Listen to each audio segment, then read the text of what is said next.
Hey guys, what's up? Let's go with another video for the channel. Highly requested top best weapons for Nicole. If you liked the video or found it helpful, please consider subscribing. It really helps the channel. Hope you like my new stickers. As you should already know, Nicole's personal DPS is way too low to really make an impact on the team. That's why for this ranking, we're using the full team DPS as a reference. I choose the team Barca, Pum, Nicole, and Duty. The proportional difference should be pretty similar across most teams, so let's get started. 4-star weapons are at R5, 5-star weapons at R1.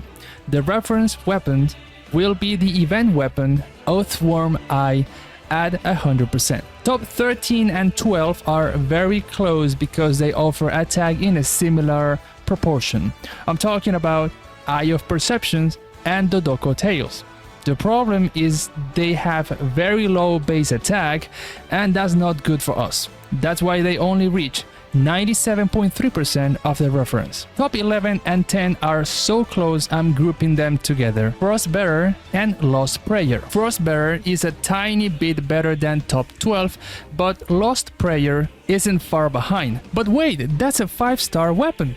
Yes, it has a very good base attack, but offers 0 additional attack percentage anywhere. It improved Nicole's crit a bit, but what's the point? Both sit at around 97.7% of the reference. Next, we have a triple tie at top 9, 8, and 7.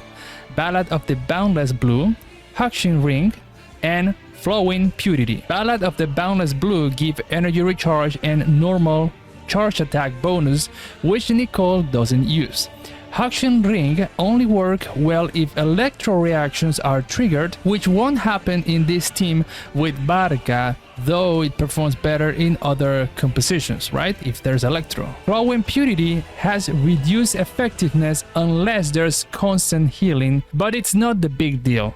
In this specific team, all 3 sit at 98.1% of the reference. Top 6 and 5, Memory of Dust and Oathworm Eye. They are very similar, but I had to pick one as a reference. Memory of Dust give attack a lot, but its passive is better if Nicole is shield, which doesn't happen when she's on field. No off-field character can be shield. Oathworm Eye is on another level. It's attack plus energy recharge together, so it's very nice.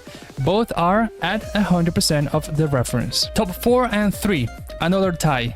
Skyward Atlas and Tales of the Dragon Slayers. Skyward Atlas give you a very good attack, and so does Tales of the Dragon Slayer, but Tales of Dragon Slayers buff the character that comes after Nicole, which in this case is Barca. The team DPS improvement is small, but this is what we have been seeing. Nicole's weapons don't change the team's total damage that much. Both reach 100.3% of the reference. Top 2 is Crane's Echoing Call, Xianyun's 5-star weapon, mainly because Xianyun also scales with attack, and just like her, you want as much attack as possible. However, Barca doesn't do plunging attacks. Keep in mind that if you're using, let's say, Varesa's team, for example, it will perform a little bit better. Here it gives 100.5% of the reference. From top 13 to top 2, there was only about a 3% difference in team DPS.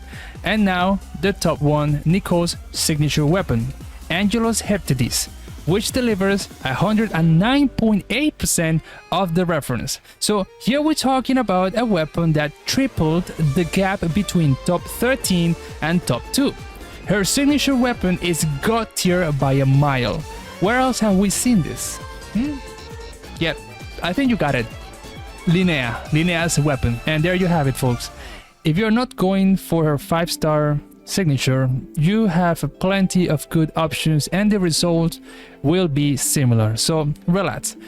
Your best free-to-play weapon is clearly the Oathworm Eye or Tale of Dragon Slayers. But be careful if you plan to use Tales of Dragon Slayers on Pum, because in that case you ain't use it on Nicole or vice versa. Only one of them could use this weapon effectively on this team. That's all for today's video.